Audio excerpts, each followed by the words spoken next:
मारो इसे और मारो इसे, ये इसी लायक है। अरे मारो यार। सरपंच जी, कालिया को चोरी करते हुए हम सब ने रंगे हाथ पकड़ा है। अब इसे गांव से बाहर निकाल देने में ही हम सबकी भलाई है। तो देर किस बात की है, अभी इसे धक्के मार के इस गांव के बाहर का रास्ता दिखा दो। अरे सरपंच ऐसा मत करिए, मुझे एक मौका और दीजिए, मैं दोबारा कभी चोरी नहीं करूंगा। लेकिन गांव वाले उसकी एक नहीं सुनते और उसे मार मार के गांव की सीमा के बाहर निकाल देते हैं। अरे मेरी कमर दर्द के मारे मेरी जान निकली जा रही है। कमबख्तों ने जम के धुलाई की है मेरी। अरे भगवान करे इनके गांव में भूचाल आ जाए, धरती फट जाए और सब गांव वाले उसमें समा जाए। चलते चलते कालिया जंगल में पहुंच जाता है। उसे वहां एक प्रयोगशाला दिखाई देती है। अरे इस जंगल में ये अजीब सा दिखने वाला घर किसने बनाया है, चल कर देखना पड़ेगा। कालिया प्रयोगशाला के पास चला जाता है। दो वैज्ञानिक प्रयोगशाला में बातें कर रहे होते हैं। बधाई हो डॉक्टर चमन, आखिरकार हम दोनों ने मिलकर एक ऐसी घड़ी का आविष्कार कर लिया है जिसे पहनकर कोई भी इंसान गायब हो सकता है। हाँ हाँ, तुमने बिल्कुल सही कहा डॉक्टर जर्माटो।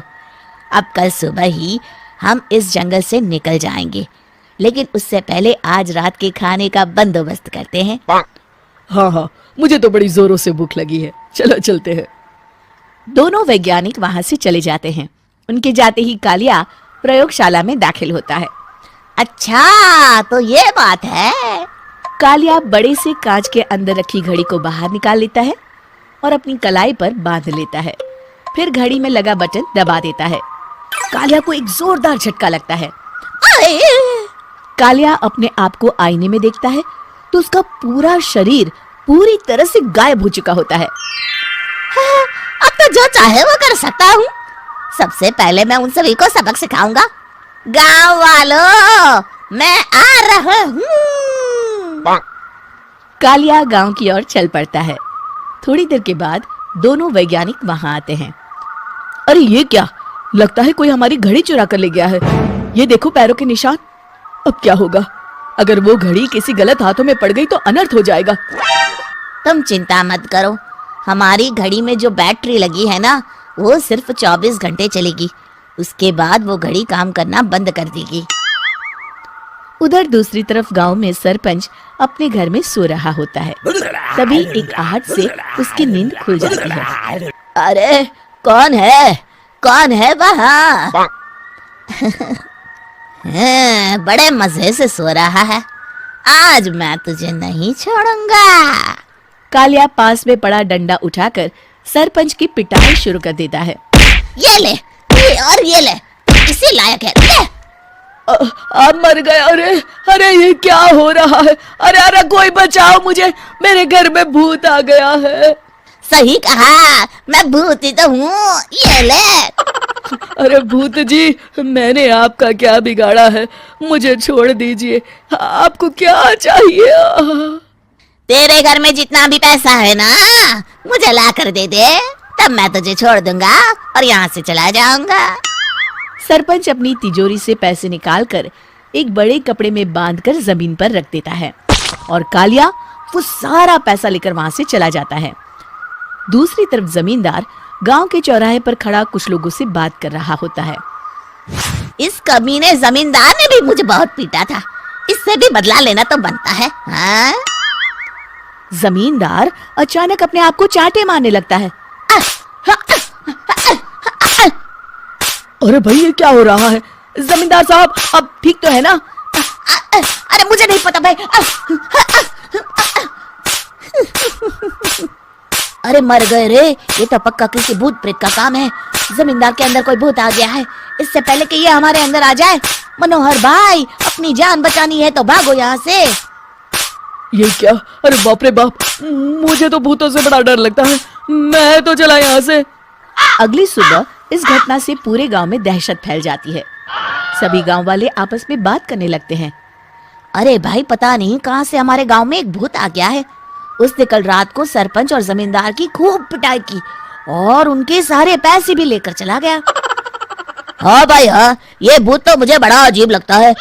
मेरी समझ में नहीं आता कि भूत उन पैसों का करेगा क्या। अरे तेल में पकोड़े बना के तलेगा बेवकूफ। इस बात की चिंता करके कहीं वो भूत हमारे घर में ना आ जाए। तुम बिल्कुल सही कह रहे हो आर्या, मैं भी इसी बात से घबरा रहा हूँ। अच्छा, अब मैं अपने घर जा रहा हूँ, तुम सब भी अपने अपने घर चले जाओ। उस भूत का कोई भरोसा नहीं है। हाँ। तीनों वहां से चले जाते हैं। दूसरी तरफ कालिया सारे पैसों को एक खंडर में छुपा देता है। इतने सारे रुपए तो मैंने अपनी पूरी जिंदगी में एक साथ कभी नहीं देखे। इस तरह कुछ दिनों में मैं अमीर बन जाऊंगा। आज मैं उस मोटे बब्बन को अपना शिकार बनाऊंगा। सुना है दहेज में बहुत सारे पैसे और गहने मिले हैं उसे। रात होते ही कालिया बब्बन के घर में घुस जाता है। हाँ, मिल गई तिजोरी। अब जल्दी से इसे खोलकर सारे पैसे निकाल लेता हूँ।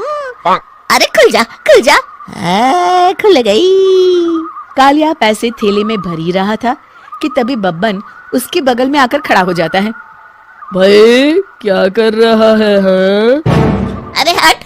अरे तेरी इतनी हिम्मत, मैं तेरे सामने खड़ा हूँ और तू फिर भी मेरी तिजोरी से पैसे चुरा रहा है। अरे मैं तो गायब हूँ, तू मुझे कैसे देख रहा है? कालिया अपनी घड़ी को देखता है। अरे इसे क्या हो गया है? हाय, लगता है बैटरी खत्म हो गई। अच्छा, तो आज मैं तेरी बैटरी अच्छे से चार्ज कर देता हूँ। अरे भाग्यवान, जरा मेरा डंडा तो लाना। ये मोटा मुझे नहीं छोड़ेगा। अरे भागो। कालिया भागकर घर के बाहर जाता है। बाहर सभी गांव वाले हाथ में डंडा लिए खड़े होते हैं। अच्छा, तो तू वो भूत है। मुझे माफ कर दीजिए सरपंच जी, मैं आपके और जमींदार जी के सारे पैसे लौटा दूंगा और आज ही हमेशा के लिए ये गांव छोड़कर चला जाऊंगा।